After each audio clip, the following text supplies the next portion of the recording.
Hey everybody, welcome back to the channel. Thank you so much for once again joining me for tea time. Today we're live. I have a little bit of misty morning and focus combination. I hope you're joining me with your cup of tea, cup of coffee, as I always say, maybe something harder. It is morning. It's actually a Sunday morning. Trying to do a recap for last week before the new week comes. And I asked Trevor Current to see if he would show up and hang out with me and do this recap with you guys, and he said yes. So let's go ahead and bring him on here. Trevor, how are you doing, my friend?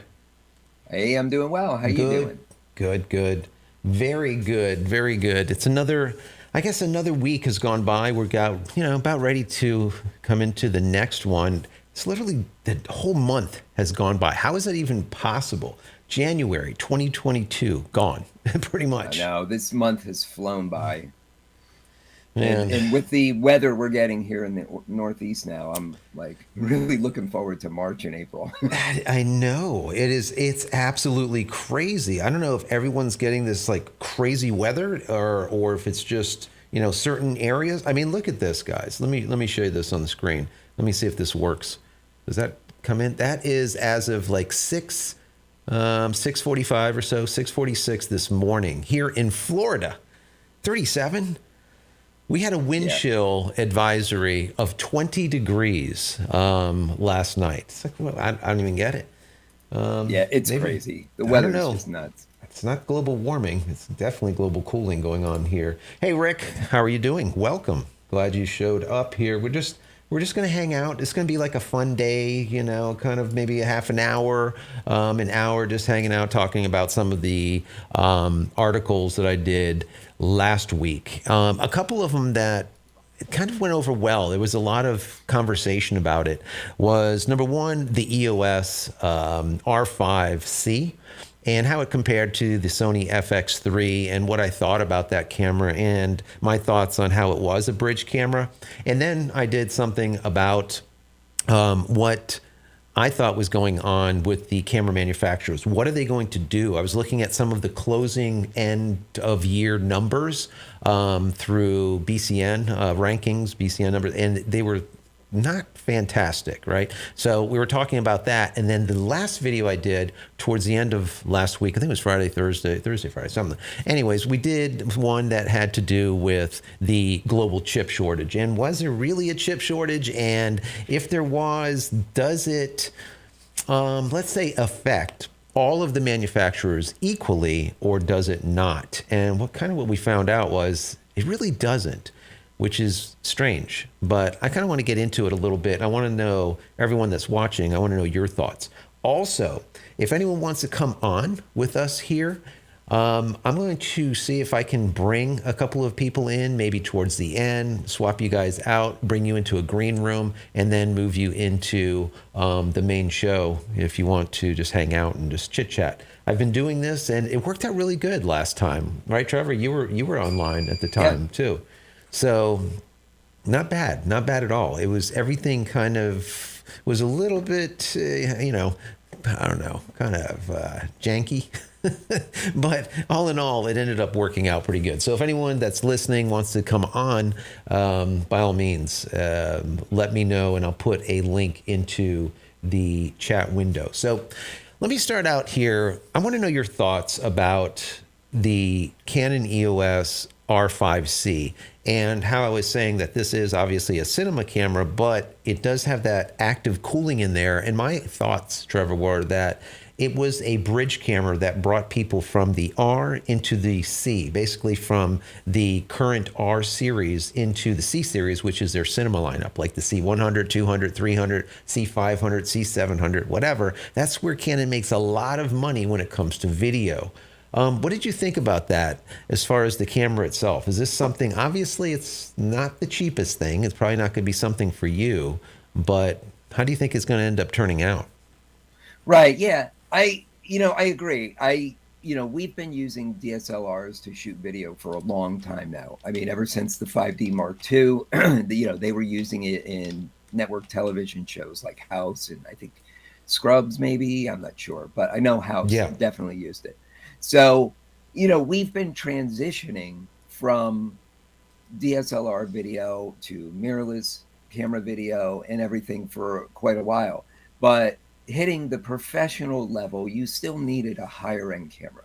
You needed, especially to do like live stuff, like live streaming things, or really more of that broadcast quality stuff. We need that transition. We need to go into that, you know, video camera, format in order Right. to do that work. Right. But Right. now I think with the RC, you're right, it does bridge. So it takes the people who are comfortable with that DSLR format, gives them the ability to shoot, high end video comparable in workflow, let's say, to a C series. Right. So I think it's a great idea. I think it's something that, I mean, a lot of people have been wanting for a long time. And now we'll just have to see how well it does. It is an Yeah. expensive camera, and we are in a time where the economy is in such flux here, and um, insecurity, let's say, with the economy. And I think a Yeah. lot of people are holding on to their dollars and not making big purchases unless they need to. No, I agree. I agree. It's like the idea of, for me, I was talking about this in one of my last videos, and I said I do believe that the lower, or let's call it lo-fi alternatives out there, are going to really start doing well, like we see with an Instax, where people are using this instant type of camera, instant gratification. This is where everyone is at today. Everyone wants everything yesterday.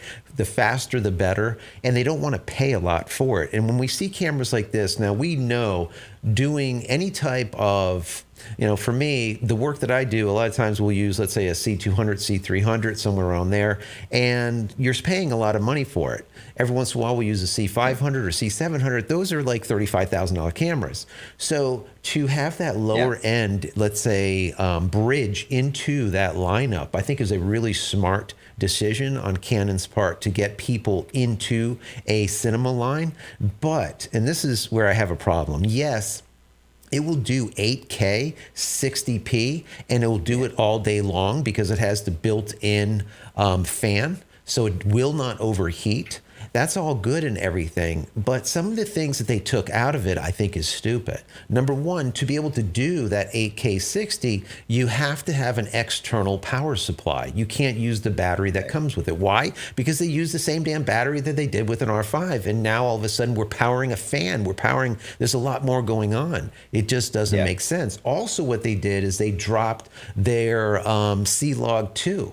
C-Log 2 basically gives you a hell of a lot more of gamut, a lot more data than C-Log 3. And all of their higher end or their professional cinema line, they're all C-Log 2. So if I was to take, like, for example, a C200 or C300 and marry it with one of these new R5Cs, we're going to have a problem in post-production to color grade, because you have different amounts of data. So you're going to color grade it slightly different. Instead of them looking identical, they're just simply not going to. So I just thought that there was a couple of things that they did just doesn't make sense. And the whole idea with autofocus, a lot of people had a problem with autofocus, which I didn't.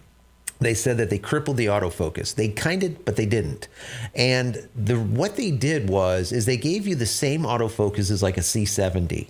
They didn't give you the autofocus of the R5. Now, what is the difference? Not damn much. That's what the difference is. The difference is with the R5, you can track, like, a motor scooter going down the road, a motorcycle, some type of car, a bicycle, this type of thing. But you can also use it for eye tracking of birds or animals or small squirrels.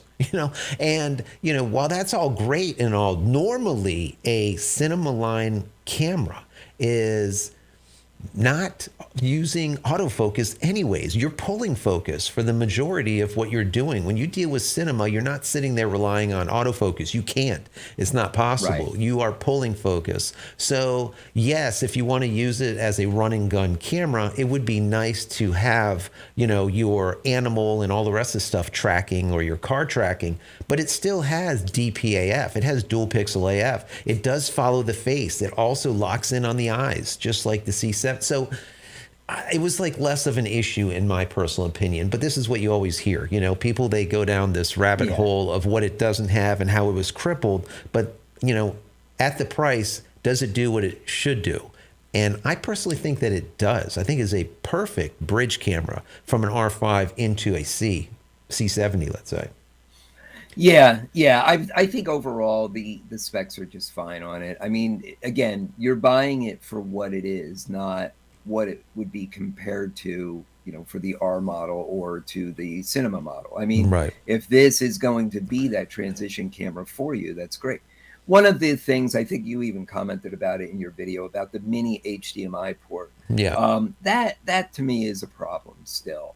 Those mini ports are very fragile, and even more, other camera manufacturers now are starting to put full size HDMI ports in Oh, there, absolutely. and you really need that. It's a much bigger plug. It's a more durable plug, and with those mini plugs, that's very easy to just knock a little bit, have the connection come loose, Right. or just bend the whole damn end of the plug, Yeah, and one of the then other things you're out of it. one of the other things that a lot of people were upset about is that they did not have, or within the camera, they didn't have IBIS. There was no in-body image stabilization. And while that could be an issue if you were running and gunning with this camera, but it's not made for that, right? The No, camera no, is not a run and gun camera. So yes, it would right. be nice if it had in-body image stabilization, but what I saw with the electronic image stabilization married with the in lens or IS image stabilization, I think it was really damn good. I mean, it was good Yeah, enough, for government work, so to speak. I mean, it was right. good. It wasn't, now, was it professional? No, I mean, professionally, you're going to use a gimbal, right? So, Yeah. but for what it is, I think it was good enough. So, yeah, it would be nice to have IBIS in there. But once again, I'm sure a lot of it has to do with what they can do with the speeds that they have of the processor in there, with heat dissipation, and all the other stuff that kind of goes into the mix. Do I think that they crippled it? Well, maybe, kind of, sort of, but like we're saying, yes, you have to have an external power supply. Number one, it does have a small mini HDMI port. It does not have IBIS in it, and there's these factors do, like, let's say, make you think a little bit before you end up buying it. I personally would say that if you want to run and gun a camera like this, I would say just go with the Sony FX3. I mean, yes, it only has Yeah. 12 megapixels instead of 45 megapixels, but for what it does, it's still going to have IBIS. It's going to do all the stuff that you want it to do anyways. I'm not really a fanboy, so I don't really care, what camera it is. I just say, what I think about each camera that come out, and that's basically it. So if Canon doesn't work for you, then definitely the Sony would definitely work, because it does a fantastic job. That FX3 is great. Some people get upset that it doesn't have an EVF on the back. It would be nice to have that, but honestly, most of these cameras you're going to be using with some type of viewing device, a little Right. LCD to the side, or you're going to send it through SDI onto a big, 4K monitor like we do in a control room type of situation. Talking about SDI, Trevor, one of the things that I just don't understand is that they ended up putting an TCI port on this camera, a mini TCI port. TCI basically is so that you could do time coding, but the problem is a lot of different, let's say, upper end video production houses, they don't even use TCI. They probably should. I mean, but they don't. What is more important is an SDI out, because that everyone is going to use. SDI out will allow you to take that feed in raw, high res format all the way up to like 3 gig data rate Yeah. into Yeah. a monitor someplace, into a Ninja, into an Atomos, or into whatever, onto a screen. So I think that would have made a hell of a lot more sense than this TCI thing that no one even knows how to even use half the time. Yeah, yeah, I agree. I mean, again, I think it's what you're looking to do with the camera. From a studio standpoint, like your news studio, your broadcast television things. I mean, they're not using this camera anyway. They're using a completely different type of camera. for your high level content creator that is doing multicam in a studio setting.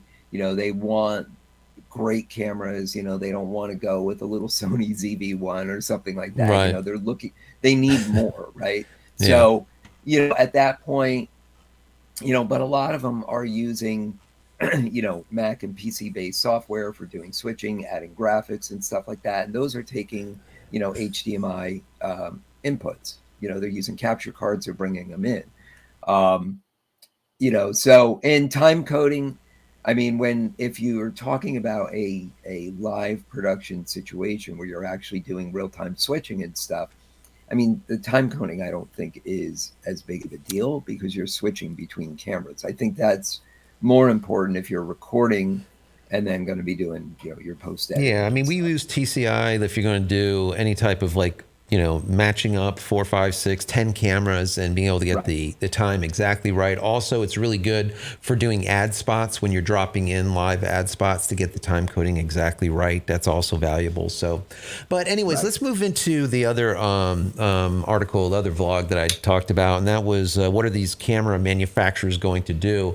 And that was me discussing the numbers, the BCN rankings and the numbers that came out for the different camera manufacturers and looked at, how are they doing? Are they doing well? Are they not doing well? Why are they not doing well? And I asked a couple of questions like, what are your thoughts on the numbers? And, will this affect the next camera that you purchase? I thought that was an interesting question to ask because we see some of the manufacturers doing as poorly as they are.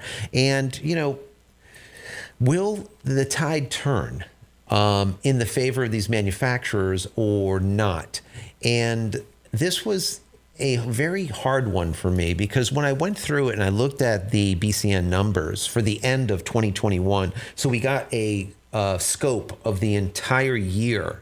And the year in its entirety did not really look good at all. It looked very similar to 2020. And I really expected it to be a lot better, but it just simply wasn't. Before we get into that, I want to say hello to Peter, also Lens, Whistler, Walter, and Rick. They're in the chat. How you guys doing? Appreciate you being here. So yeah, the numbers themselves, they were really lackluster. Let me see if I can throw these up on the screen real quick. Let me see. There we go. Does that work? It might work. Does it work?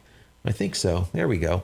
So these are the BCN ranking numbers that I was talking to everyone about in the last. I didn't even show these in the video, but these were the numbers that I was going off when I had this discussion. And you can see we have fixed lens, DSLR, mirrorless, the digital video camera, and then action, lens, tripods, and camera cases. Now, I didn't go through all of them. What I did go through is the first with your fixed lens, which would be your compact cameras and your DSLRs and your mirrorless.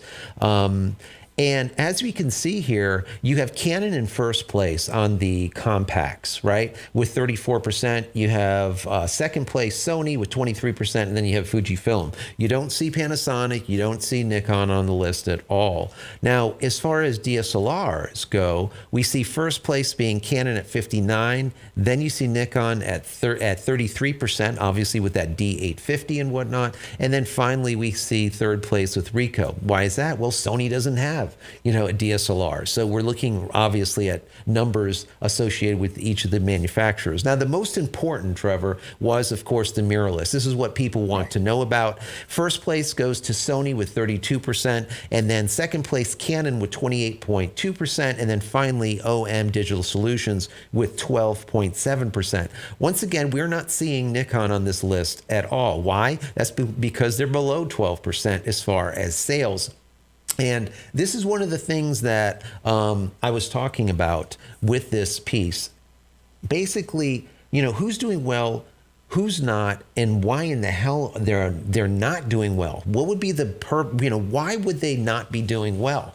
And sometimes people get upset when I start talking anything negative about Nikon, and it kind of is what it is. I mean, there's not too much that I can say. I just have to tell you what I see and then let you guys be the judge. So this was a a problem. I mean, what do you think about, this, what's going on here with these manufacturers and these rankings? Now, remember, guys, these rankings, the BCN awards or the BCN rankings, are only for Japan. So I give you these rankings and these numbers with that understanding. So this is not a global report, all right? But over the last 5, 6, 7 years that I've been doing this, looking at those numbers, I can tell you that Japan is like a petri dish. And if you look at it, you can see the direction. It's not exact, but you can see the direction of the different manufacturers. Are they going down? Are they going up?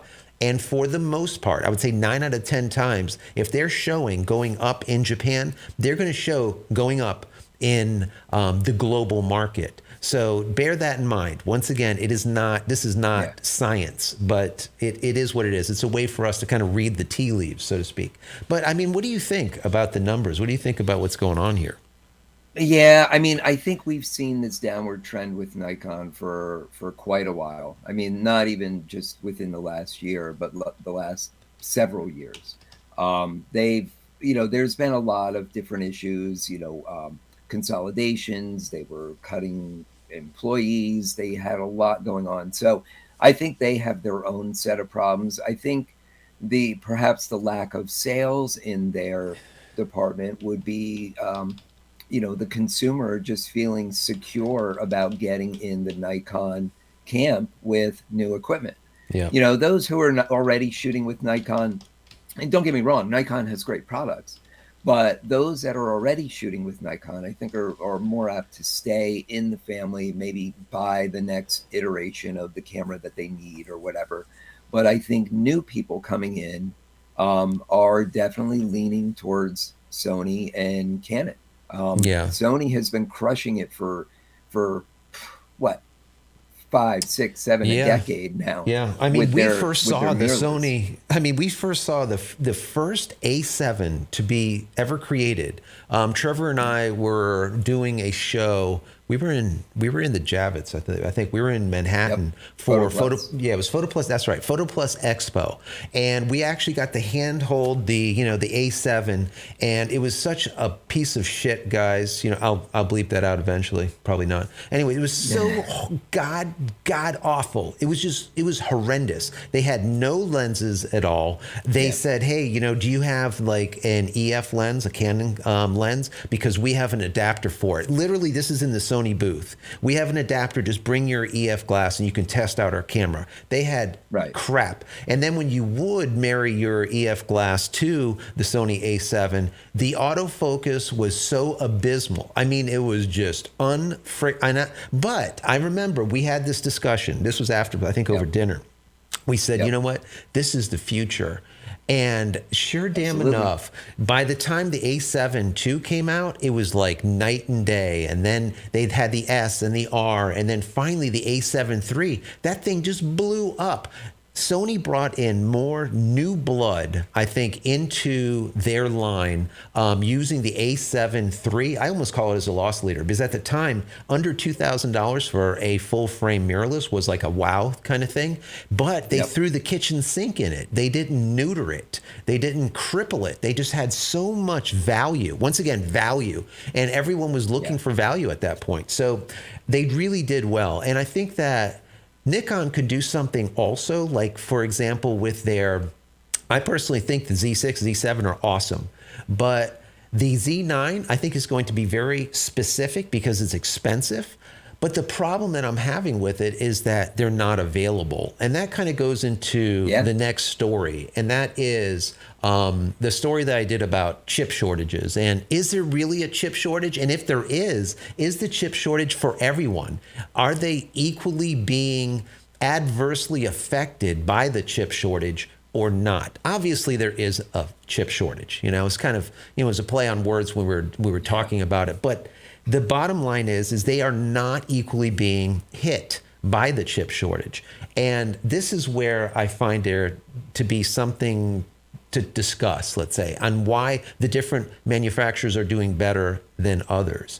So, I mean, the chip shortage is real. I mean, what do you think about what's going on with that? I mean, it is a global thing, and I mean, it affects cars. I mean, it affects everything, right? Yeah. I watched your video about that as well. And I got thinking about it, just looking at it in comparison to everything else out in the world right now, where we're seeing, limitations on and everything.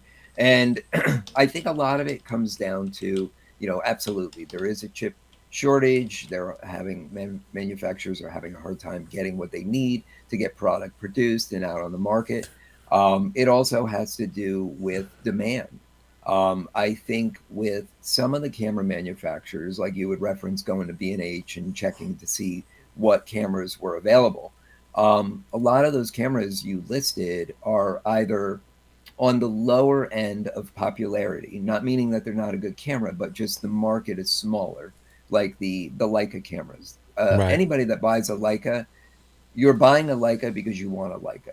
You're not buying a Yeah, Leica to that's a do a very specific. expensive camera for, Yeah, not, you're not really, once again, it goes back to value that we were right. just talking about a minute ago. I mean, value is everything. Everyone is looking for value today. And are they getting the most value for the amount of money that they're spending?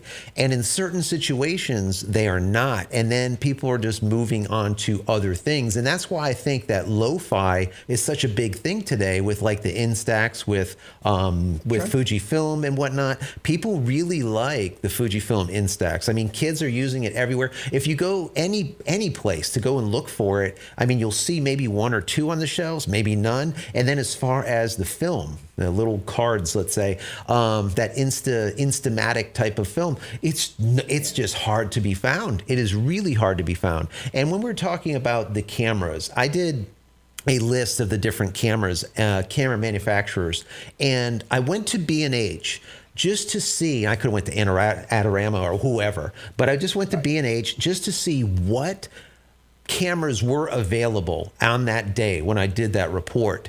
And it was just fascinating to me, Trevor, absolutely fascinating on how many cameras are actually available now that we have this major chip shortage for a year plus, but how many cameras are actually available? And when I went down the list, I took a look at Panasonic, I looked at Leica, Sigma, their lenses, I looked at Canon, Nikon themselves, as well as Sony, and a couple of other ones. But for some reason, if we look through all of them, it doesn't matter if it's Leica or if it's Panasonic. I mean, Panasonic, for example, if you look at their lineup, their S5 available, S1 available, S1H available, G5 2 available, G5S available.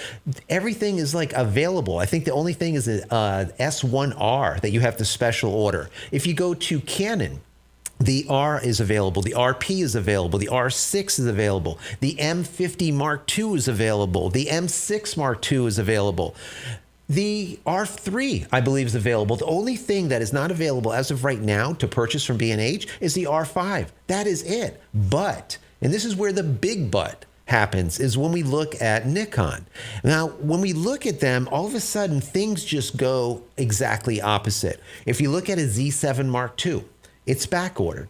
You look at a Z6 Mark II, it's back ordered. If you look at the Z50, it's back ordered. If you look at a Z9, it's back ordered. The only cameras that are available through Nikon is the Z5 as well as the ZFC. Now, the ZFC is basically a Z50, but with a retro type of body that I actually love, personally. Right. I think it's awesome. Right. And I'm glad that it's available. But we see that they are not able to supply a lot of those upper end cameras. And that's where they make some money.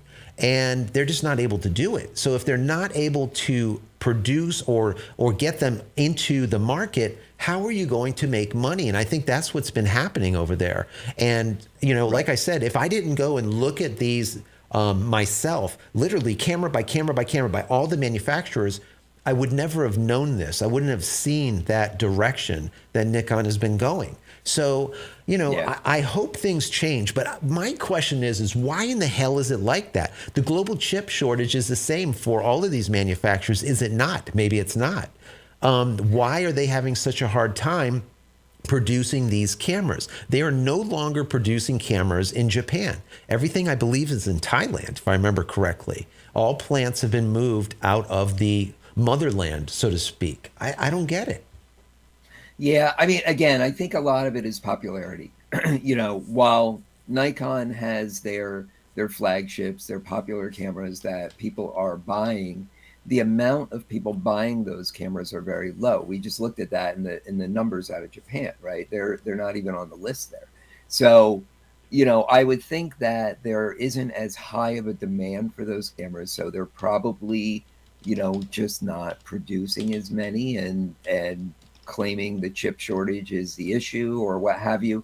Um, you know, Again, when we look at these numbers, when we look at stuff, you kind of have to read between the tea leaves too there. Right. Like some people, some of these manufacturers just they may not be doing well in general, and this is kind of an excuse for them to cut back on production, you Yeah. know, because that way they don't have to worry about trying to meet supply.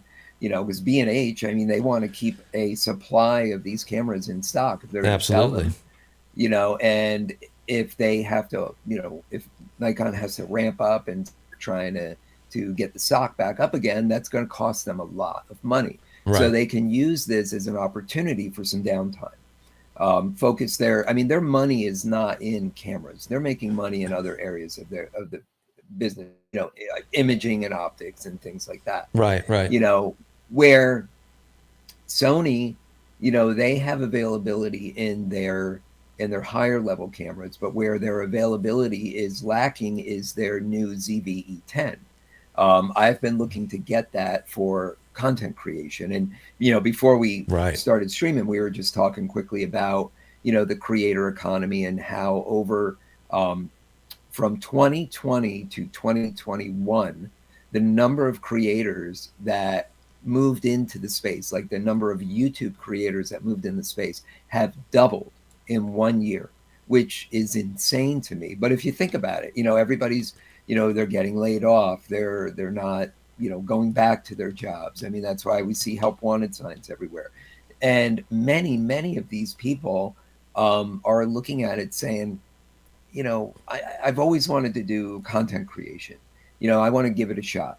A lot of kids today, they're looking at it saying, I'm 16, I'm 17, rather than going down to my local McDonald's and flipping burgers for $10 an hour. You know what? I'm going to make Minecraft videos or, Yeah. or Exactly. whatever and put them up on YouTube. And, they start getting a couple thousand views on each video. They get monetized, and now before you know it, they're making $500 a month in ad money. Yeah, you know what, You Trevor? know, I just brought up on the screen the Sony ZV-E10, and yes, it's on back order. It says, hey, yep, notify me when it's available, and you can click on notify when available, and it will send you an email whenever it is. But yeah, that yep, is not available at all. But now, if you do the ZV-1, for example, yep, now the ZV-1 is a different story. If we come in here, as you can see, we can add that to the cart right now. It is available. And the yep, majority of the Sony products, like we said earlier, are available. And that's where, that's one of the things that I think, once again, is a problem when it comes to Nikon, where it's not. Now, Ron said, JC, do you think that maybe Nikon is really trying to make to order to save some space? I mean, it's a possibility that they're trying yeah, to do that and, literally make it as needed instead of creating stuff and then just letting it sit. But the problem yeah, is, I would say that's okay if we saw shortages that are only lasting, a week or two. But we're talking shortages from Nikon that are lasting a long time. I mean, like the D850. If you wanted, matter of fact, I'm going to jump back into. Let me go back to my desktop. I'm going to jump back into here and see if the D850 is even available. I mean, I'd want to know myself. D850. Let's just see what it says here. Here we go. Can you buy it? Yes, you can. So now you are able to buy the Nikon D850, which is I would say, the best DSLR ever made. I think it's better than Canon. I believe it's better than any DSLR. I think this is by far the cat's meow. That's my personal opinion, and I'm not a Yeah, a Nikon lot shooter. of people think that. Yeah, it's an awesome camera, and it is available. So obviously, these cameras, like a D850, is probably sitting in a storeroom someplace, Yep. and that's why it's not in any type of short supply. I don't think that they're making, proactively making D850s. They've probably ramped those down already. I think you're 100% right. I think what a lot of the available stock that you see is equipment that has been produced already. It's been sitting there for a while, and that's it. It's just sitting there. I mean, that Nikon 850 is a great camera, but it's also $3,000. Right. So, given the economy, a lot of people are not willing to drop $3,000 right now for a new camera if they don't absolutely need it. And I think with B&H is probably one of the biggest retailers of photo equipment probably in the world, let's say. Right. And they have the old notify me when it becomes available. Right. I think Ron's onto something there. I think what's happening is Nikon is saying, when we hear from B&H that they've got an order for 1,000 units or whatever, then we'll ramp up and get a couple more produced and ship them out. But in the meantime, we'll just wait until the orders come in, until the requests for the orders come in, and Right. then until the demand is there, and then we'll start kicking it up again. The ZV-1, just to go back on that one real quick, that is an old camera that's been around for a while, and I think the same thing with that is it's probably been sitting in stock because it was a hugely popular camera for creators. I think B&H and the other retailers just stocked up on them, and now Right. they're sitting there. But I know in the creator space, everybody's been pushing the ZV-E10 because of the It's an interchangeable awesome lens. camera. Yeah. Yeah. It's like And a I ZV-1 with like an interchangeable lens, so you can actually change it out to whatever you want. I mean, right now, I get all the time, oh, you're a Canon fanboy, you're always talking up Canon and talking down on other manufacturers.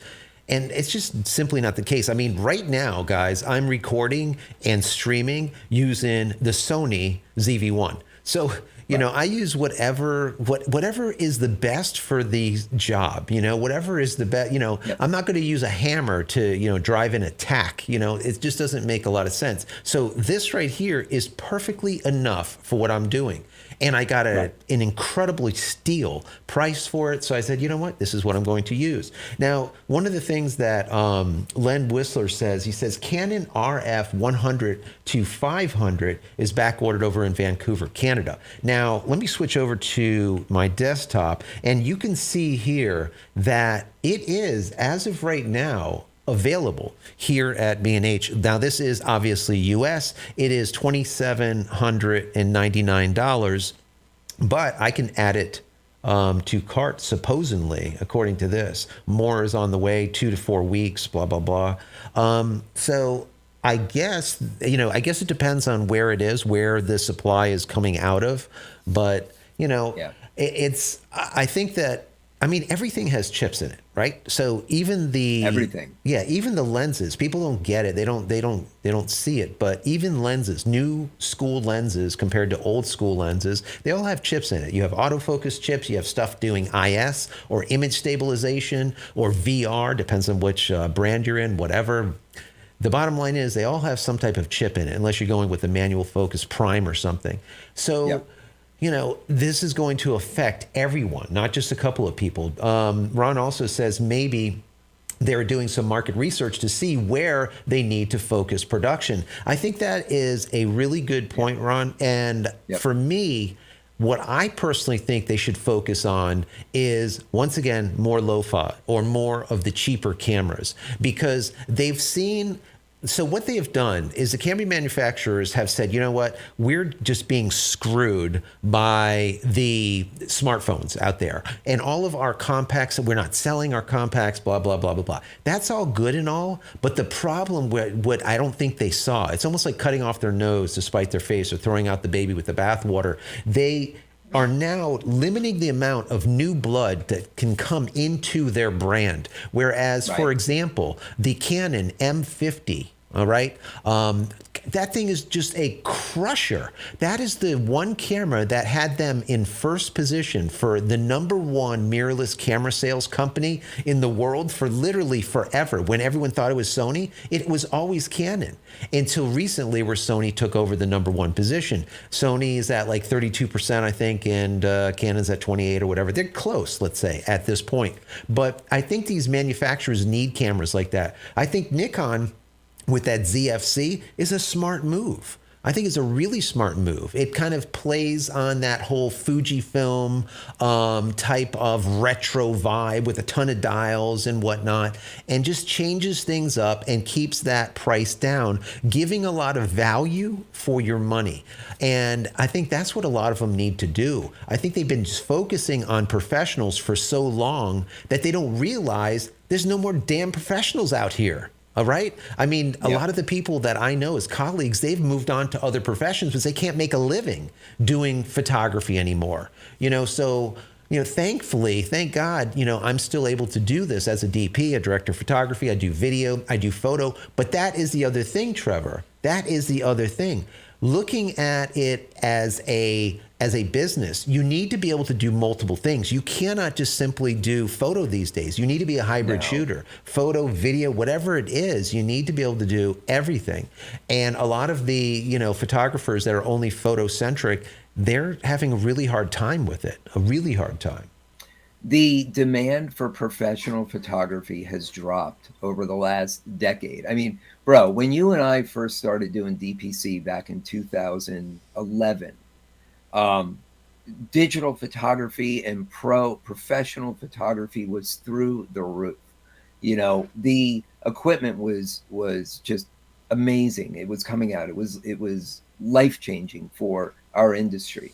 The demand for professional photographers was going through the roof. All the events, the WPPI, those things were packed with photographers looking to learn about the latest equipment and to, level up their skills and stuff. But over the years, it has been dropping. And I mean, to no surprise, right? I mean, we've seen the trends, we've seen what's been going on, and you're absolutely right. If you want to be in the creative industries today, you're not just a photographer anymore. You can't be, because, and I mean, unless you're an old timer who has been doing it for a very long time, you have a very well-established base of agencies that you're doing commercial work for, or you're a portrait studio, or you've got all the local school contracts and you go in and you shoot all the school portraits and stuff like that, then okay, maybe you're doing okay. But I guarantee 100% that they are absolutely feeling this as well. Yeah. And I know for us, and I feel horrible about it, but we order, the kids had their school pictures done. They don't give you the form anymore that you fill out and put a check in the envelope, and then the kid hands it to the photographer. Now they say, here's a code, go to the website, you order your prints from the website. We haven't ordered them yet. Right. We always have them for Christmas. We always give them out to the relatives at Christmas. We never did it. And honestly, it's not that we don't want pictures of our kids. It's just we don't.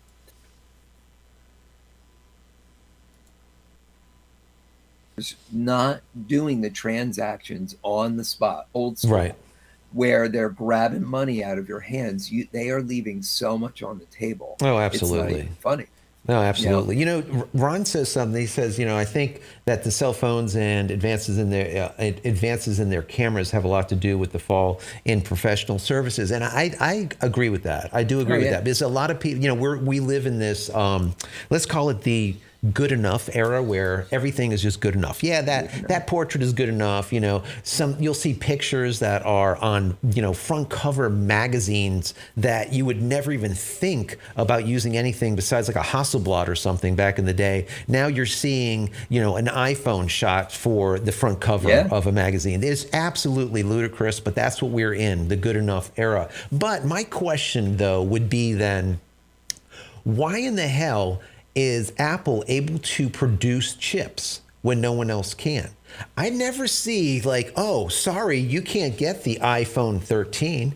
They're like throwing them out like packs of gum. I mean, you can get Yeah. an iPhone 13 right now anywhere in like a bubblegum machine. I mean, literally, you can go to a machine sitting in like an airport, some of the upper end airports, put in your credit card and pull out an iPhone. I mean, just crazy stuff, you know? So Yeah. why Well, is it's that? because Apple is producing their own chips. They're not Right. relying on other But they companies still need now. the silicon. Everyone says it's a silicon issue, and that's why that we're having a problem or whatever.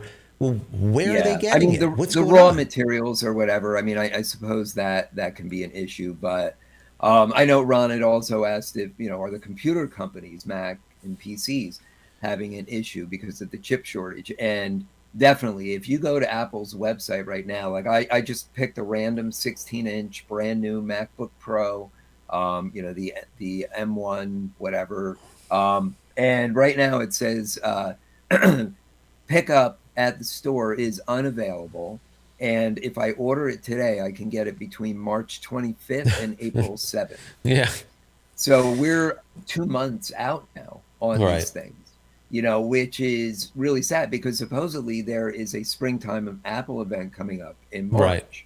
And expectation is that they're going to be announcing the new, 27-inch plus iMacs Hmm. and higher end Mac Minis and who knows what else.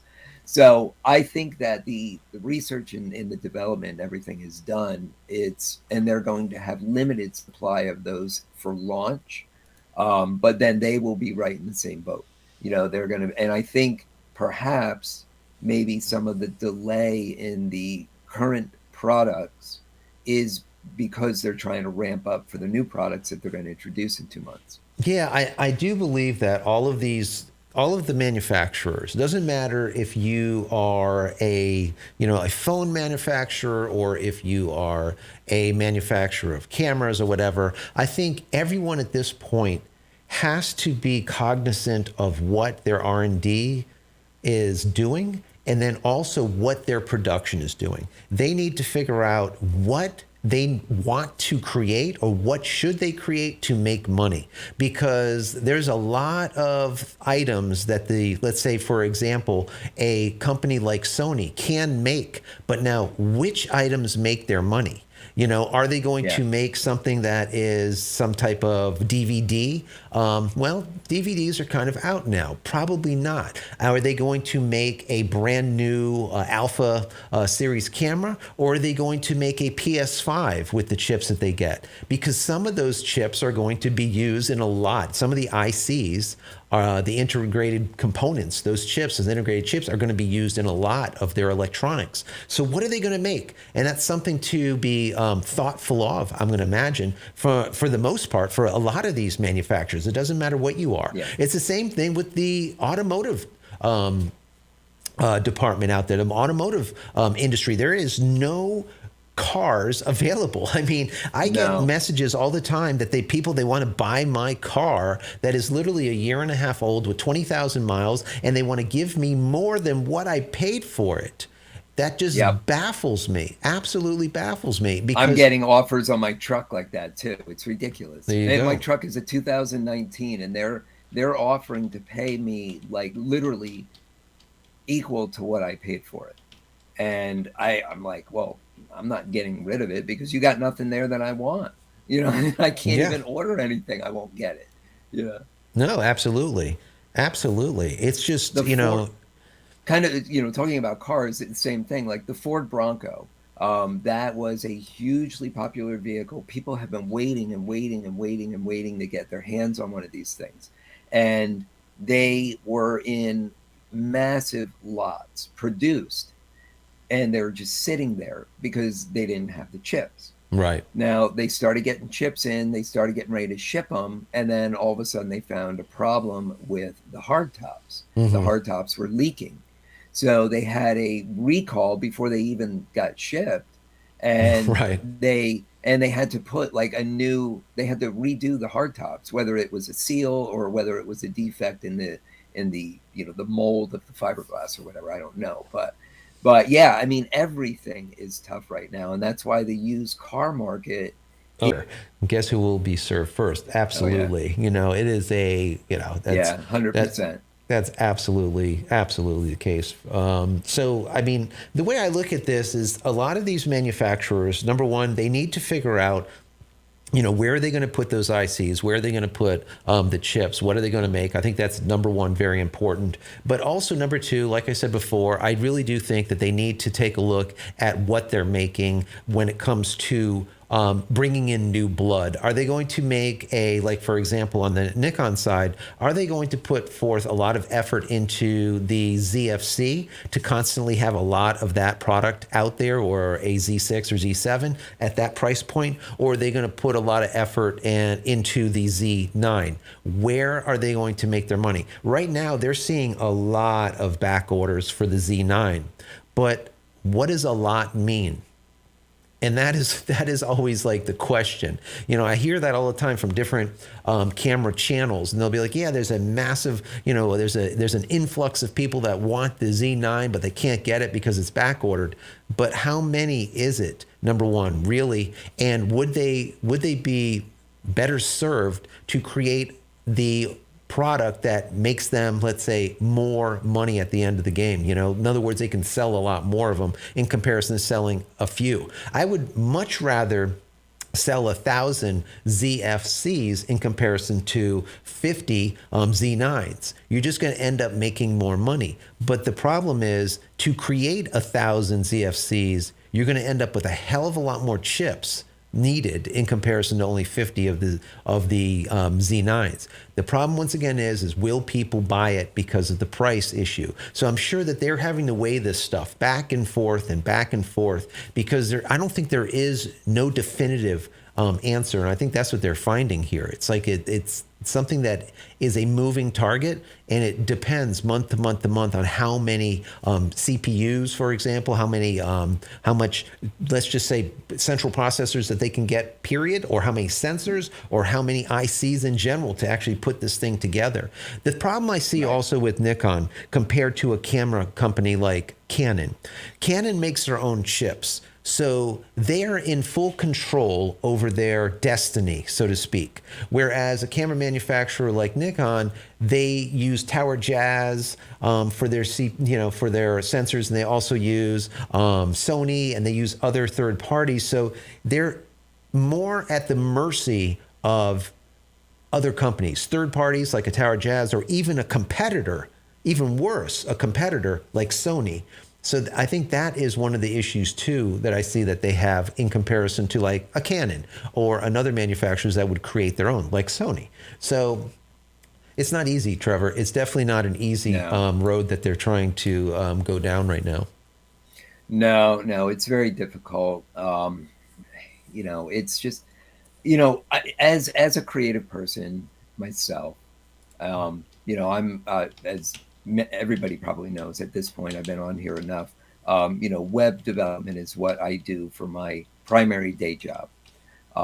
Creativity, photography, graphic design, illustration, web development. I mean, that's always been my thing for the past 30 plus years. And I have definitely found over the last year, um, 2021 was a real rough year for my business. Right.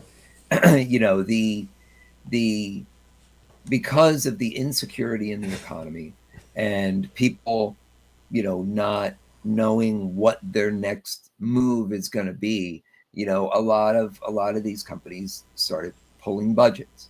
They started setting things aside, putting new web development on hold and stuff. And Right. it wasn't just me. I mean, all of the people who I'm in the WordPress community with, we all kind of went through the same thing. And for me, it was about, making sure that I had, a source of recurring income. So for me, it's website Hmm. hosting and management and support. So that is something that is always needed in my industry, and especially for my level of clients. And that is what kept me afloat last year. The Right. number of new projects was limited.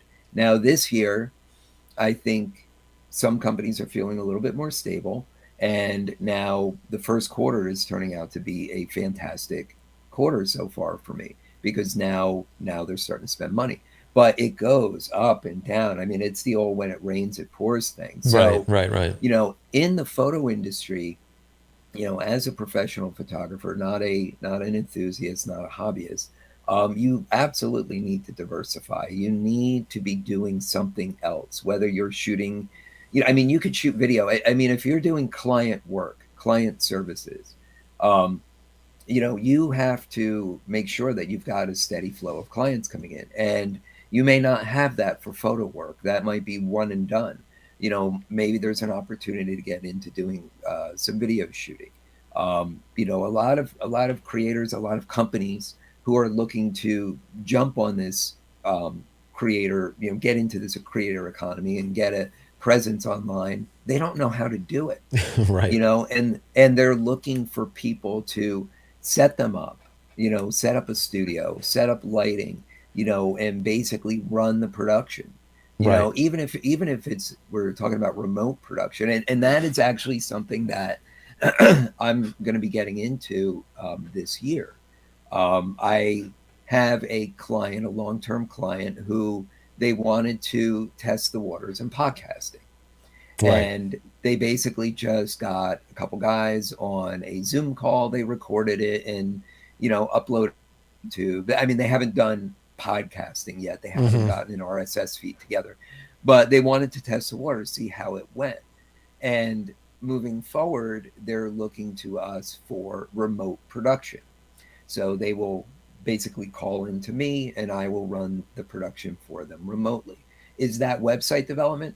No, but I'm doing this for a web dev customer, right. and it is another way that I can diversify my business and make really good money at it and keep things going. Oh, So, absolutely, you know, absolutely. no matter what you're in, if you are that creative person, you really need to try and diversify. You need to try and, spin off Diversification into is something else, godly. Absolutely. I mean, without for sure. diversification, I mean, you're pretty much, dead in the water. I saw Ron said that we went off for about a minute or something. So just so you guys know, we're testing out the Starlink. That's new over here. Matter of fact, this is kind of what everything is looking like right now. You can see the Starlink and you can see the pattern. Right now, there's no obstructions, so everything should be good. But when I look at it, we can see some outages here and there. Starlink, if you guys don't know, I did an entire install of it, whereas here in studio we were getting about 15 meg down and 1.5 meg up. Now with Starlink we're getting about 200 meg down and about, let's call it 20 meg up. So you're looking at like 20 times the speed with this satellite. That's from Elon Musk. So it was very, very cool. But you do have some outages here and there. It just came out of beta, so we're going to just keep working with it and keep trying it out. But for the most part, it's doing pretty good. Just want to say hello over here Looks to to me. John Taylor. John Taylor Photography. Let me see here. Who else is in here? Let me see what they say. I've been trying different things myself. With today's hybrid cameras, I believe it's much easier to learn different aspects and take advantage of your equipment. Absolutely. Knowing your equipment inside and out is the most important thing that you can possibly do. So many people will go and buy a brand new computer, a brand new lens, a brand new camera, a brand new piece of tech, a brand new piece of gear that if they just learned how to use the other tech that they already have, they would end up being able to, number one, make more money, or number two, they wouldn't need to buy the new thing. Too many people think that they need to buy something. In my personal opinion, you do not buy a new camera unless you're going to be making money with the, let's say, extra feature that you're getting in that new camera that you're buying. If what you're doing will be able to do what you're currently doing or what you need it to do, you don't buy a new camera. And if people would just get that through their thick Right. head, they wouldn't have all of these, camera after camera after camera like I do, just a complete idiot. Just have just a ton, almost like a collector. Because when everything moved from film to DSLR, we were buying cameras all the time because they went from a 10D to a 20D, a 30D, a 40D, a 50D, a 7D, 7D Mark II, 5D, 5D Mark I, Mark II, Mark III, Mark IV, so on and so forth. And all of the 1Ds that we got for professional work. So it just blew up. And this is the exact same thing that's happening right now, guys. The exact same thing with mirrorless. They're just, putting out these cameras one after another, and people are buying them every 6 months, 8 months, a year. You're buying a new one. Do you really need it? My personal opinion is spend 100, 500 on a course, learn something in comparison to buying something. That's the way I look at it. Educate yourself. There's Absolutely. no greater power, no greater equipment than your brain. Yes, So, absolutely. definitely. I want to jump back up through the comments a little bit. Ron had made a comment that we were talking about copyrighted images and how people are taking these school photos that have the watermark right across the front of them and posting them on social media and everything. And they've been doing that, obviously, if people feel that if I have access to it, it's mine to use. And they don't even think about copyright. And then Ron had commented about we as photographers could probably even make more money going after them for a lawsuit than on the photography itself. Right. And it's kind of joking, I'm sure, but you got to look at it like these school photographers. If they tried to go after everybody that posted this stuff on social online, media, I mean, first off, that would be a full-time job in and of itself. right? And if they started actually suing people, they would no longer work for those schools. No. Those schools would drop them in a second. So you have to weigh your losses, right? I mean, you're getting paid up front for the shoot, and whether they buy or not. You know what our local school does, or a photographer does, and it kind of pisses me off because I understand what they're doing. So they go and they shoot. They do the sessions, and they get everybody on the same backdrop, and they get the lights up, and they go in and they're just rifling them off, right? Bang, bang, bang, bang. And the proof or the photo that you see of your child is totally overexposed. It's way too bright. Their face is completely shiny. It's just junk. And of course, they sell an add-on service of photo retouching. Yeah, to go fix their mess. To go fix their mess. And that's what irritates me. It's like another $50. And we know they're not doing a damn thing but running it through Lightroom and hitting a filter or hitting a setting. And wow, suddenly it's, properly exposed. Right. And it's just, for me in the industry, it's like, you know what? I know you need to make money. I get it. Add-on services are huge. People aren't buying prints because they want digital. If they really want to print, they'll get a couple of them, or they'll print it themselves on their inkjet. But you have to evolve with the industry. You have to figure out other ways to make money, other ways to prove yourself valuable, and to offer something that people want to buy. Absolutely. Rather than trying to nickel and dime people. That's just not a good way to do it. No, absolutely. Let's see. Expat Pete says, hello, what do you think about the future of the EOS M series? And then Peter has in the comment also, I bought a M50 6 months ago, obviously the same type of camera here. We're talking about the M series. About 6 months ago, and still feel like I don't know the camera inside and out. Learning curve is steep. The photo part of the manual is 500 pages while the video is 200. And it's, it's not easy. And that is a good point, because if you actually learn these cameras inside and out, you will be amazed in all the stuff that you can do with it that you don't even know is possible. Now, as far as the question that Expat Pete says about the EOS M series, what do I think about it?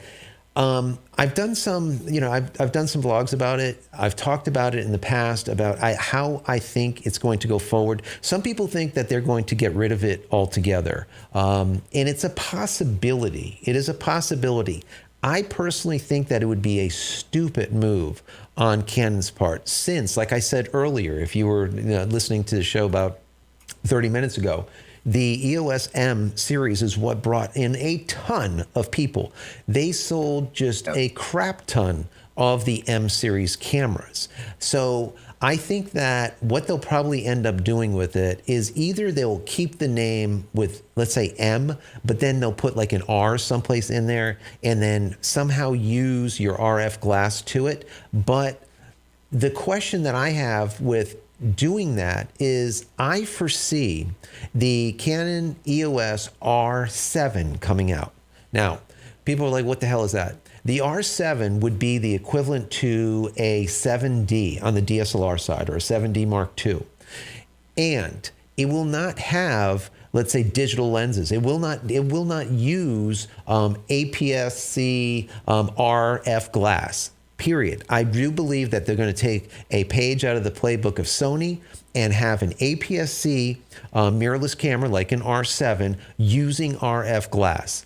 Now, if they do that, is there still a need for the M50 or that type of camera? I still think the answer to that is yes. I think that Canon will keep making M lenses because they're cheap to make. It's a cheaper camera and it is a great loss leader. It's a great way to bring people into the lineup.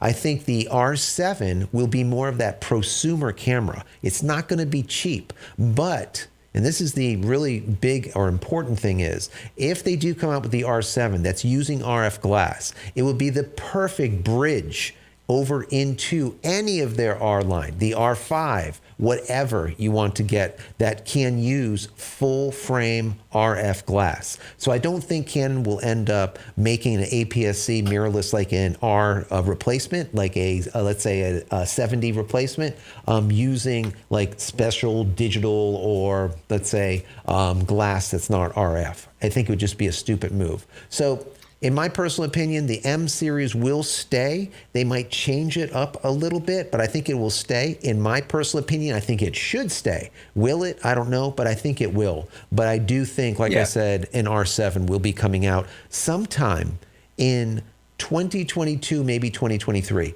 If we do see it in 2022, it'll be like last quarter. So fingers crossed. I think that they do need to come out with that. We will also see in 2022 a replacement to the 1D, so we can get rid of the 1D, 1DX over there and get into an R1.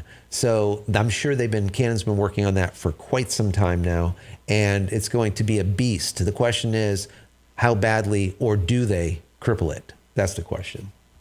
Yeah, I think the M50 Mark II here, I think that is going to be a camera that will stick around. That particular camera is a good content creator camera. The price of it, the MSRP, I'm just looking at it real quick online here. So it's $700.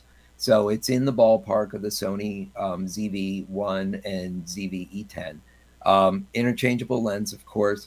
What made this particular camera better, the Mark II, is that it has clean HDMI out. So Canon has always screwed their cameras on the HDMI output by putting the overlay on the screen. So when you're using a capture card, you know, an Elgato 4K or something like that capture card, you're bringing in the overlay on top of the image, and that's no good. Obviously, we can't use that. And why is that important? Video streaming. I mean, what we're doing right now, sending out to YouTube, to Facebook, to LinkedIn, to all these different platforms to live stream is huge. I mean, this live streaming aspect has become a huge part of the creator economy. And, you know, having that particular M series camera, that is a great camera for Canon to get into. I mean, their 90D, I was just looking at that as well. So they have a 90D video creator kit. So it's got it looks like it has a mic and stuff with it. That's $1,500. It's $1,449 as opposed to $700. So you know, there's a big price difference right there. And realistically, you could buy two EOS M50 Mark IIs, and have an A and a B camera for the same money. Yeah, the problem, you know, the problem that a lot of people had with the M50 Mark II in comparison to even the M50 is because, yes, you have your clean out, you have some niceties, but they still crippled the hell out of it with 4K, which was really annoying with autofocus and all the rest of this stuff. It's the normal Canon, you know, way of playing. I mean, Canon is nasty. I mean, that's just simply it. They're just not nice people. The same thing when it comes to printers. I did a report on that. I think it was like yesterday or day before, whatever. I was talking about it. How Canon ends up getting sued because of the way they handled their multi-function printers. Whereas if you run out of ink, all of a sudden your multi-function doesn't work anymore. And the people sued them saying, you know what? I just wanted to use it for scanning and for fax. I don't want to print nothing. Yep. So they ended up winning. Also, Canon basically once again got caught with their fingers deep, or their full arms in the cookie jar, with that whole thing that they always do when it comes to their DRM, their digital right management, when it comes to the printers and printer ink. They don't want any third-party ink in their printers. Why? Because they make just a crap ton of money with ink. They sell you a printer for like $50, and then the ink costs $50 every like couple of weeks because it just disappears so quick, because they give you this much. So, yeah. And then what ended up happening was they couldn't come up with chips for that DRM chip inside of the ink, and now they had to shut it off or show people how to use the ink, because their ink that they were buying from Canon was coming back as counterfeit or unauthentic Canon, and even though it was. The reason being, there was no chips inside of them. Why, if you were Canon, would you put out ink with no chips if you know all of your printers out there rely on the chips? Dumb. And this is what happens a lot of times with these manufacturers. They just do stupid ass crap, and that's one of them. So one thing that Epson did that was really, really smart, in my opinion, is they went with the EcoTank printers. Right. There's no chips involved in that. It literally is a tube of ink you dump into a container and you print. And I had a bunch of different Epson printers over the years, and all of those little printer cartridges, or ink cartridges, the little squares, they all had chips in them. And for the same exact reason, they only wanted you to use Epson original. And if you got, a refill or, a third-party manufacturer, the chip wouldn't read properly and it would throw an error. And, so I was always buying these Epson inks. And of course, you could only buy them in a full stack. You needed all the color cartridges and the black. That was the only way you could buy them. Right. So then I switched to this Epson, what is it, an ET3600, I think it is, EcoTank printer. And you know what? That really fixed a lot of issues. The print quality is not a photo printer by any means. The print quality is good. Color accuracy is abysmal. So I would have to do a lot of work in the print settings to tweak it and increase saturation and play with things a little bit. But by spending a little bit of time, I was actually able to get some really good prints out of it. And one bottle of that ink cost $12 off of Amazon. And I had it the next day. So, I mean, now it's like super cheap to print. So I just banged the crap out of that. Yeah, absolutely. Well, let me see. I want to say, like, Kilo Hotel, how you doing? Paulio, how's everyone going? How's everyone doing? We're running in about, I think it was about an hour and 15 minutes. So we'll be here for maybe another 15 minutes. So any other questions, throw them into the chat window. If you're watching this after the fact, throw your questions or comments into the comment area below the video. I'm probably going to put these live streams as unlisted, because YouTube just doesn't like live streams. You do live streams, there's not a lot of people that show up, all the time in comparison to a regular video, and then it kind of adversely affects the algorithm. It's just a bunch of horse crap. Anyway, so a couple of things. Number one, let's see. Kilo Hotel says they need to put some more M glass, basically out there if they decide to keep it. Yes, it wouldn't be nice to see some better M glass. It is consumer grade glass that they have out there, but having some different type of zooms, I think, would be nice. Maybe a couple of good primes would be kind of cool. So we'll see what they do with that. I like to see stuff that's wider because of the crop, and then the double crop, and then the triple crop as soon as you go to, crop and more crap. So, that's a problem. John Taylor says, do you think that the Sony A7 III caused the other companies to scramble to catch up? That was the groundbreaking. Yes, absolutely, 110%. John, the Sony A7 III was the deciding factor, I think, for Nikon as well as Canon to get in there and throw their hat in the ring, because they were getting crushed, absolutely crushed. The A7 III, I always called the loss leader, even though it was $2,000. It was like $19.99, but at that time, a $2,000, full frame camera that had the value behind it. There was so much in it that Sony was giving you in comparison to the other companies that were crippling stuff.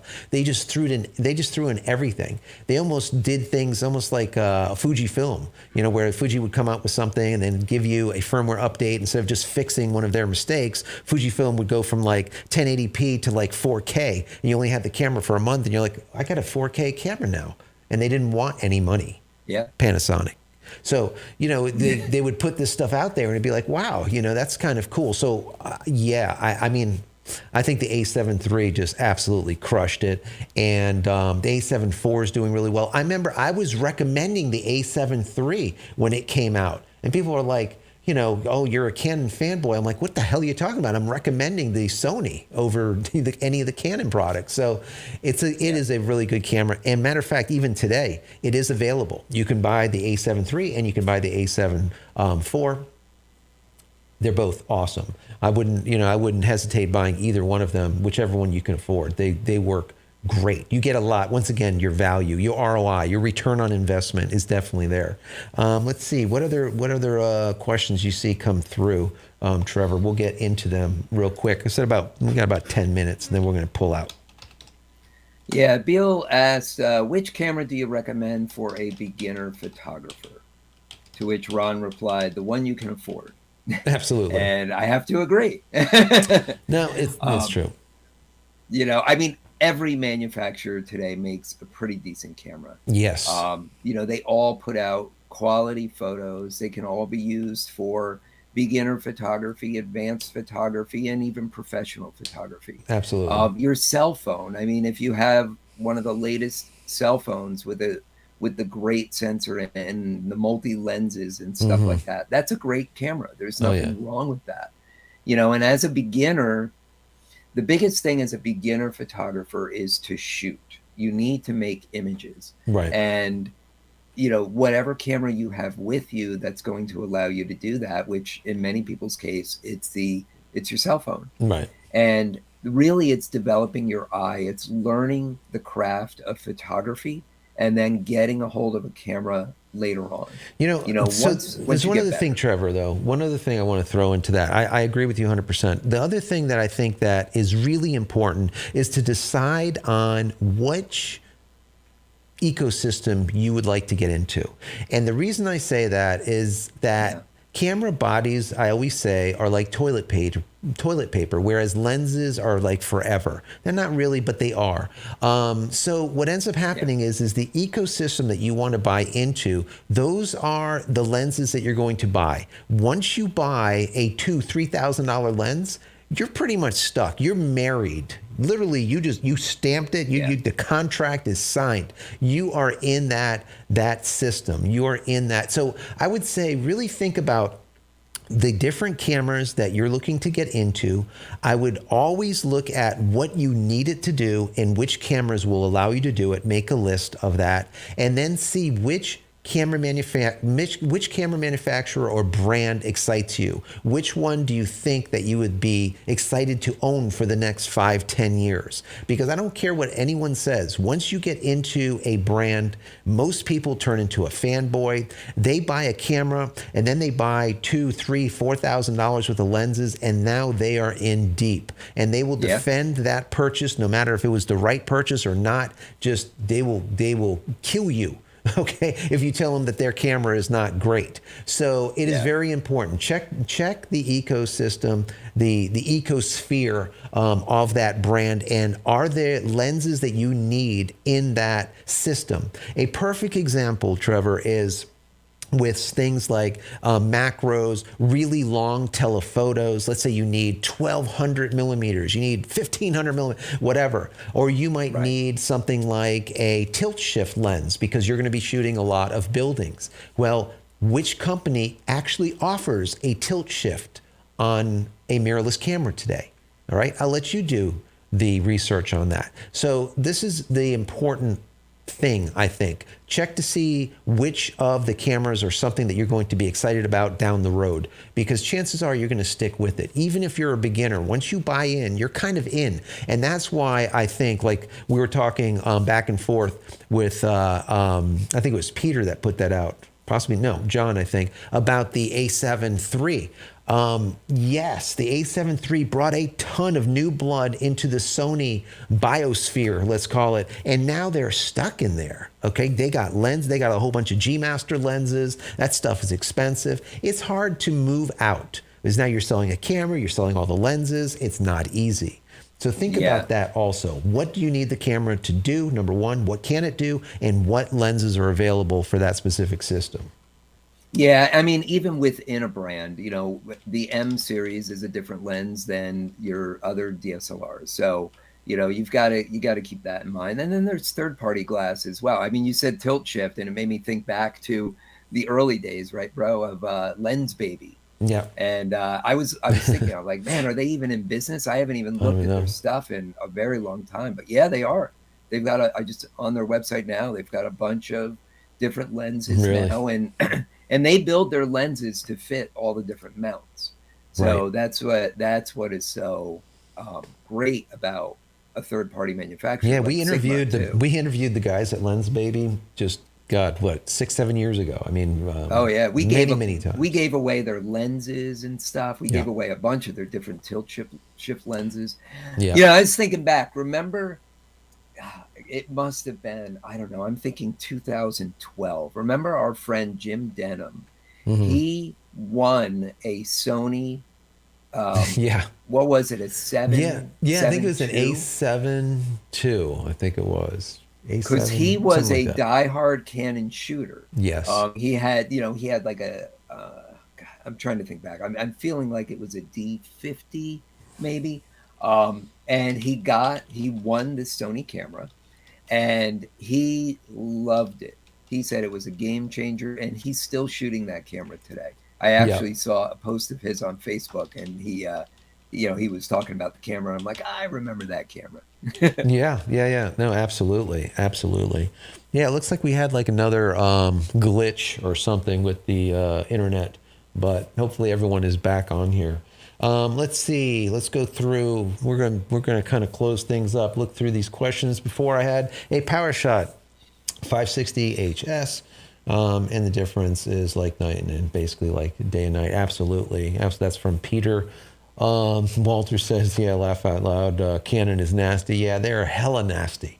Canon is nasty. They've all, all these companies are nasty. They just Yeah. simply are. It's always about the bottom line and the shareholders, and it's not really about the people. I think that I don't even shoot Fuji, but I think out of all the manufacturers, they're probably the nicest when it comes to customer support, customer service, and listening to the customer and giving them more than what the customer expected, let's say. That doesn't mean Right. that their cameras are the best or they don't have problems. They have a ton of problems. But just the actual internals, I think they're pretty good. You look at Canon, it's like, oh my God, Canon is nasty, nasty, nasty. You have Nikon that just think that they can do no wrong. They don't listen to anything. That's one of the reasons they're in the problems that they're having. Then Yep. you have Sony, which is just a mega company that honestly doesn't really care if they sell cameras or not because they really don't need to. They've got so many other products. Jeez. The camera division is a small portion of Yeah, what they it's do. nothing. Yeah, it's Yeah. pretty much nothing. Let's see. Kilo Hotel says, I wish we would look at the lens first when I first started. Yeah, looking at lenses first is absolutely the most important thing. He said, I spent 3 years with one brand and a lot of money before switching to Canon for the 600. So I'm so glad that you brought that up because it is so important. It is so important to make sure that the camera manufacturer that you're getting into has the lenses that you need. If you're a birder, or you're like some type of sports shooter and you need a 1200 millimeter, something massive, and you don't want to just, get by with something shorter and then having to crop in like crazy, you need to find the manufacturer that does it for you. So Yeah. it's very, very important. I'm glad you brought that up because it is true. Let's see here. John says, do you think opening up their mount to third-party lenses would boost sales of Canon or Nikon full-frame cameras? It's one reason I went back to Sony. 110, 180, 190%. Just absolutely, John. They need to open up to the third parties. Absolutely. I want to see Sigma, I want to see Tamron, I want to see the rest of them being able to create lenses for RF. They already can a little bit, but I want to see it 100% opened up. And now we have alternatives to like a Z lens or whatnot, and an RF glass or whatnot. But it just, I think that they're trying to make as much money as they can on their lenses for X period of time before they open up. The problem is how long is that going to take, and does that hurt their brand for people not going into their brand? Perfect example, you went to Sony. Why? Because you knew you would be able to go and pick up like an art lens, go pick up a Sigma or go pick up, one of the Tamron lenses or whatever, and not spend, full freight for a G Master lens or something. And I think that is something to be said about that for sure. Yeah, I agree. Let me see here. Peter has, unless you're a professional and can afford. Yeah. So yeah, the idea, Peter, the idea of the whole professional thing and the equipment and the weight of the equipment and what things you buy. I hear a lot of times people that are proponents, just for an example, I want to throw it out there, of Micro Four Thirds and how they're not professional and they want to have something that's lightweight. And I've always said that I think that Micro Four Thirds are going to go the way of the dodo bird. They will be gone. And the reason I say that is because APS-C is now the same price, if not cheaper, than a Micro Four Thirds. And at that point, might as well get APS-C because you can get light glass for APS-C. But I do think that there's still a place for people that are not professionals to have something that is a running gun like a Micro Four Third. The problem I see with Micro Four Thirds, this is just kind of anecdotal, is the price. Companies like OMD that come out with a $3,000 Micro Four Third. When they did that, I said that was end game. You could go back to the video. I said that is it. They will be out of business. That is their last hurrah. They will not sell none of those $3,000 Micro Four Thirds, and they are gone. And people are like, oh, you're a naysayer. You hate Micro Four Thirds. Literally, it was no more, maybe about 4 months later or so that I did that video that OMD said that they were selling out. That was, or not OMD at the time, it was Olympus was selling out, and that was it. We thought that they were going out of business completely, just gone. They ended up selling the business to the same company that bought out Sony Vaio from Sony and they made a go of it. So I was hoping that the same thing will happen with OMD, now OMD, which was Olympus. So we'll see what ends up happening with that. I would like to see these camera manufacturers, I don't care which one it is, stick around, because we know the more kind of competitiveness out there, the more competition breeds innovation instead of iteration. And we've had so much iteration in this market for so damn long, it gets to be old and just frustrating covering the market, seeing the same damn crap all the time. So we definitely want a lot of competition. Yeah, I agree. And that's where, from the software side of things, like seeing different software become available for, the creative industries. I mean, like look at Canva, for example. I mean, that software is basically a Photoshop alternative that's all online and that you could use for free. And it is hugely popular right now. I mean, I just last night, again, I saw a commercial on TV for Canva. I mean, Right. when was the last time you saw an Adobe commercial? That promoting one of their is pieces of so software. crazy, so crazy, absolutely. And I used Canva. Matter of fact, when I was writing my book that you see back here, How to Create a Digital Fort Knox, Backing Up Your Digital Life, that book, a lot of that was actually done on Canva. The Yeah. putting together of it. Yeah, of course, I could have used I could have used anything. But Right. just using the Canva online just made it so easy for me to go from, in the house, into studio, into, Starbucks, and just keep on going and doing my stuff, and also be able to paginate everything, put it all together, so to speak. Now, one of the things here that is amazing, and I didn't realize this, Kilo Hotel says the EM 1X is now $1,600. Now, look at this, guys. I got to throw this on the screen because this is exactly what I said in my video. This is what I said would happen. There you go. I mean, that is just sad, sad, sad. I mean, look at this. $3,000 with a $1,300 discount. Wow.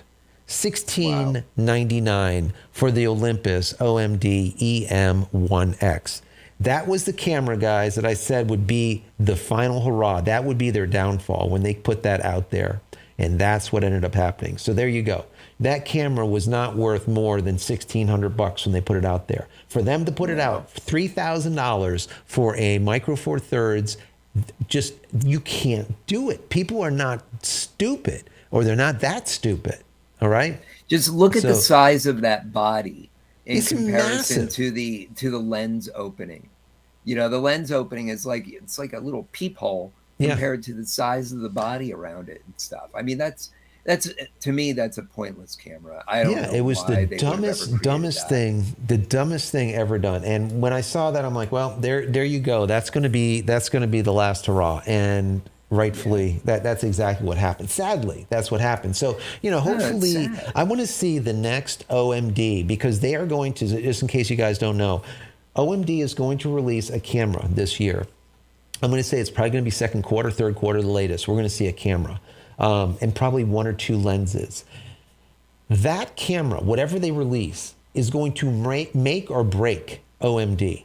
If it ends up being another one of this just stupidness, okay, they're gone. The company that, like I said, the same company that bought out Vio, will test this out one time, maybe two times. But if they don't make a go of it within this year, that company is gone.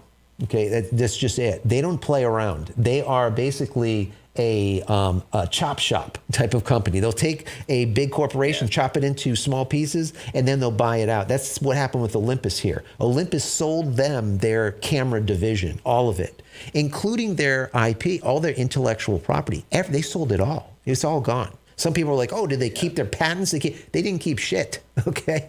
Sorry, I'll bleep that out. No, I won't. So yeah, they didn't keep anything. They sold the entire lot, and that was the end of it. So I hope this camera that they come out with is something amazing. Once again, certain companies do certain things well. Perfect example, guys. Pentax. What do they do well? DSLRs. Are they going to go mirrorless? No, they won't. And rightfully so. They shouldn't. There's no reason to No. go to mirrorless when DSLRs are still making them money. A small portion, but when all other manufacturers stop making DSLRs and the only DSLR you can get is Pentax, they're going to be making money. The same thing with Fujifilm. They did not get into the full frame mirrorless wars that was out there. That full frame mirrorless bloodbath. They said, we're not going to go full frame. We're going to stick with APS-C. We're going to completely circumvent the wars completely, full frame, and go straight to medium format. And that's what they did. They went straight to medium format, and let me tell you, they crushed it. Their GFX line is just, they're making a ton, literally a ton. Every time they make a GFX camera, it is sold. Doesn't matter if it's a 50R, the new 100s, 100S, whatever. Those cameras sell a ton. And the companies like Phase and Hasselblad and all the rest, even though their sensors are bigger and they're more along the lines of a medium format, where I would say a Fujifilm medium format or GFX is more of a cropped medium format. There's no such thing, but let's just call it a crop medium. It's a smaller size, smaller footprint. It doesn't matter. If you look at the data, you look at the file from a GFX 100 and you take a look at, you just put it against any camera. There is when you zoom in at 100%, okay, on the full frame, you could go and keep going deeper and deeper and deeper into the photo, the exact same photo on that medium format from Fujifilm. It's just amazing. Once you go medium format, it's very hard to come back. And that's why I still do all of my fashion photography and product photography with medium format. There's just so much data. It's so, so good. In general, I haven't checked pricing on those in a while, but what are those Fuji cameras medium formats selling for? That's a good question. Let me, you know what? Let's go ahead and look it up. We're here now, right? Let me go and look up a GFX. Let me see which one we look up. Maybe a 100S. Let's see what that's going for. This is 100 megapixels, $599. So let's call it $6,000. That's for a 100 megapixel. Now, if we go to, let's say, a 50, which would obviously be the 50 megapixel, let's see what that comes in at. Let's do the S Mark II, $4,499. Now, if you went with the older version, which you can, let's take a look at what that is. Let's see if they're still available. No, not available. Let's see the R. Let's see what a 50R is going for. 50R, once again, but this is a rangefinder for $4,500. So you're looking at what? Anywhere from $4,500 to $6,000 for that's a lot of pixels and a big sensor for the money. And absolutely. I think if you're doing that, the type of photography that requires that type of image, such as fashion, that is a steal. I mean, the Hassies, I mean, those are, I mean, what, $20,000-$30,000 plus lenses, which are ridiculous. You know, I don't think it's necessary. Again, I think you're going to have the old school photographers who have been in the Hassie camp for a very, very long time, and they will continue to spend outrageous amounts of money because they're in shooting, you know, high-end fashion, high-end, right, you know, work. They're being paid a lot of money, and that is part of the kit that makes them look like a pro. But look at this camera, Trevor. Look at this camera. 100 megapixels. It's just slightly bigger than just a full frame camera. All right. Yeah, and look at that lens opening. That thing is massive. Yeah, look at that. I mean, literally, you the could drive sensor a is the car size. through there. The sensor is the size of like half the camera. So I know, you just huge. got a ton. There is just absolutely a ton. I can't tell you if you guys ever get a chance to rent a camera. All right, shoot a medium. Just format. shoot a medium format. But now look. This is brand new. Just came out. It was, well, not let's say just came out, but it is the latest and greatest. $5,999. But guess what? It's available. It's available. You can throw it in your cart right now if you want to buy it. Go pick it up. 102 megapixels. There you go. So, I mean, the audience size for that particular camera is probably pretty small. Right. But, but they are not that expensive in comparison. I mean, $6,000, I mean, that's not, a little nothing. But for what you're getting and what you can do with it, in my opinion, that's probably a pretty good value. Absolutely. 110% for sure. I mean, I couldn't do, so whenever I do fashion or if I'm doing product photography, especially when it comes to fashion, the reason why the clients want medium format is so that they can multi-purpose a shot. You take a picture of a bust-up shot. Yeah. The client can now take that bust-up shot and instead of having a shot of just a headshot, they don't need to do it anymore. They can punch right into a headshot and be able to show earrings, be able to show makeup if they're selling makeup or they're selling earrings or lipstick or whatever, without having to do all of these shots. What happens is it becomes cheaper, number one. Also, in post-production, there is a lot of post-production that goes into product photography and into fashion, as you guys could imagine. It's not real, guys. It's not real. These people don't look like that. So anyways, to be able to massage those pixels around in post-production is absolutely imperative. So the more pixels you have, the better you can massage, and also the deeper that you can punch in without any type of pixel degradation, without ever any kind of resolution problems. So it is definitely a big deal when it comes to fashion, especially fashion or product work, for sure. Oh yeah, years ago when I was doing product graphic design. So in case you guys don't know this portion of my life, so 12 years ago, I had been in the consumer product packaging design industry. That was really my uh, my niche, let's say. I did a lot of work for M&M Mars and Sony Electronics, their media division, like their videotapes, CDs, DVDs, that type of stuff. But as far as the Mars side goes, so the candy, we worked for the innovation division, and they would come up with new products that they wanted to test market, and they would have these samples that they would make up, and they were handmade samples, and we're talking about cookies or little candy pieces. I mean, they were small. So we would need to go in and do photography on these tiny little cookies Right. and make and retouch them and make them look great, not only on a packaging but on a point of purchase display, Right. on store A billboard if you posters and wanted to, stuff. or A whatever. billboard. So that was back at the time when we made the switch to doing our own in-house photography, and we went with the 5D Mark II. That Mm, was our first foray into professional digital photography in-house. And that was a game changer. I mean, absolutely. just with, what was that, 25 megapixels, I think? I Yeah. forget. That difference was huge because the studio photographer that we were using, some of them shoot film, some of them had digital backs that they were putting on their cameras, and we were getting big images out of it. But then we You had the just couldn't time do it delay. yourself. You had to wait for We them couldn't to do it do it, ourselves. We had and to wait yeah. for it. I mean, Yep. some people don't even know this, but like Martha Stewart magazine, Martha Stewart Living, or whatever, that magazine, that entire magazine is shot with film. It is all That's medium cool. format film, and that's why it looks so damn good. All Oh right. yeah. You just can't beat it. A medium format is just simply medium format. You can do so much with it. Let's finish I up some mean, of these medium. questions so we can get out of here. Yeah, yeah.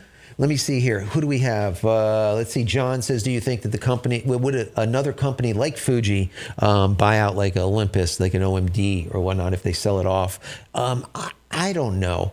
I would probably say no, because if Olympus couldn't make a go of it and now OMD can't make a go of it, I don't think another manufacturer will buy off that. I just don't. I think at that point we would see Panasonic, possibly thinking about Micro Four Thirds in a different way, and Yeah. maybe doing away with it too. I don't know. We will probably see a Panasonic GH something this year, possibly the GX6. Who knows what they're going to call it? But we'll probably see that this year. How it goes over, I really don't know. The reason I don't know is that unless they fix their autofocus shit system that they have, it's not going to do well. All right, it's contrast detect. It needs to be phase detect and contrast detect. Panasonic is amazing. I mean, I use Panasonic all the time for TV program and whatnot, and we use EVA ones. There's other Yeah, they're Panasonics video out there. cameras. Their video cameras are just amazing. They are really good. Their S1, their S5, all really great cameras. The problem that they all have is their autofocus system. Just fix it. For the love of God, just fix it. It's always Anyways, been that way. it's We've had these yeah, conversations with the head of their the head, product yeah, development product and stuff. development here in the U.S. We've had these conversations when we were in Las Vegas on multiple times doing interviews with them. Also over at the Javits Center over in Manhattan, over New York for Photo Plus Expo. We've said that I told them literally way back in the day, you need to stop making Micro Four Thirds. You remember this conversation? He was Yeah, I pissed. do. You need to He was stop. pissed. He was pissed. You need to stop making this Micro Four Thirds crap. It's not crap, but this is what I told him. This is how I am. Sam. You need to stop making this Micro Four Thirds crap and move into today and make some full frame. He's like, Joe, you don't need full frame. Micro Four Thirds is good enough for all professionals out there. Look at all these pros, using our Micro Four Thirds. I'm like, you're just out of your damn mind. Literally, it was no more than it was less than a year, Trevor, when I was having these conversations with them. They came out with the first S series camera, the S1 or whatever. So, and that was obviously it was full frame. So it's like, yes, they finally figured it out, but they still haven't figured out that they need to fix this autofocus. Just stop already. Just stop. That's another one of those companies that are so just full of themselves, Panasonic, that they just don't listen. They're not like Fujifilm that literally listens to their clients, listens to their customers, and do what they ask. They don't. They do whatever the hell they want, and either you buy it or you don't buy it because they're not in the camera business. They do everything else. They're an electronics company, like Sony. Do they really care? No, they do everything else. They can literally sell, if they could make them, they could sell like 1 million, the latest and greatest console tomorrow. It doesn't make a difference. They make so much money on video games that it doesn't matter. The amount of money that they make on phones, right, is little tiny bit. That's why they don't even bother with it, right? The amount of money that they make on cameras, they make a little bit. But on a console, I mean, you can't even find their consoles today. That's why Xbox is doing, that's why Microsoft's doing so well. He's not making, their PlayStation very much. You can't even find a PS5 anywhere. They're not non-existent. So, but if they were to make 1 million PS5s tomorrow, Trevor, they'll sell 1 million PS5s. How much money is that? So, I don't know. The other question here is, let me see, price comparison to Canon, the M50. That's Ron. Yeah. The Keela says, I was able to pick up a Pentax for a 645Z. That if you don't know, it's a big ass camera. It's medium format. A couple of years ago, and it's a great camera. It's huge, but the image quality is great. Absolutely. I mean, you take a look at, just look online for a Pentax 645Z. Look at some of the photographs. Punch into them, and you'll be like, my God, it goes on forever. So, Yeah. Anyways, guys, I think we need to get off here. We've been on for, I think, a long enough. I want to thank everyone. I want to thank you guys for being here. I want to thank Trevor for coming. Thank you so much. But if there's anything... Yeah, it's good. It's good stuff. It's good stuff. Tell everybody where they can find you. If they're interested in finding out more about you, where's the best place they can hook up with you? You know what? The best place to connect with me is probably still Twitter. I jump in there every once in a while. It's at Trevor Current. And as far as the web space, I would like to encourage everyone to go check out my new productized service. It's called Launch Engine, and it's launchengine.net. And this is a new service that we just rolled out in December, actually. And it makes the process of website creation so much simpler for small business, and it's done in a very budget-friendly way to get people up and running quickly. So that's my hot new thing right now. Launchengine.net. Awesome. So guys, thank you so much for being here. I'm going to be trying to do this as much as possible towards the end of the week and just cover whatever I talked about during the week. I guess just a hangout, tea time, with JC, where we just hang out and just shoot it. And it doesn't have to be so formal. What I want to do also is anyone that is online that wants to get on with me to, let's say, be live like Trevor is and just have a discussion, we can do that now. I'm not going to do any testing today, but in the next one, I think what I'll do is I'll put out a link for you guys in the chat window. You'll be able to go to that link and hang out with me in a green room. And then when it's your turn to kind of go live, I can just bring you into the fray, so to speak, and you'll be able to just hang out. We can just talk. So if this is something that you're interested in the comment area below this video, or of course in the chat window, let me know. Also, if you want to just get on line with me and do a live with me, let's say, and talk about whatever, go over to JCristina.com and click on contact. send me over a message and we will definitely hook something up that way. Also, if you haven't picked up my book as of yet, go check that out. How to Create a Digital Fort Knox, Backing Up Your Digital Life. It is a means of me taking you through the method of creating a server out of parts that you have in your garage. Okay, and it works out awesome. It's basically an unraid server. I've been using it now for over a year. I'm going to be doing another video about that and talking about how it's been doing. Just a little, I'm just telling you it's perfect, perfect. But I'm going to get into it a little bit deeper. So that's another thing. Also, once again, if you haven't picked up any of my ebooks, like I said at the beginning, go check them out over at JCristina.com/books. Once again, JCristina.com/books. Check those out. 10 tips of making tack sharp images. Also, this book, I have the prologue of it free. So go download them. Once again, JCristina.com/books. And finally, head over to my website, JCristina.com. Just for hanging out this long, use promo code YT20 at checkout. Anything that you pick up over on my website, JCristina.com, you're going to get 20% off everything. Doesn't matter what it is. Could be a lens cleaning kit from Aurora, camera care. It could be a PRT, which is a photo reference tool, or a focus pyramid for doing autofocus lens calibration or whatever. So go check them out. So once again, guys, thank you so much for being here. Many blessings to you and your family. Stay safe, stay healthy, and we'll definitely see you in the next live. Take care, guys.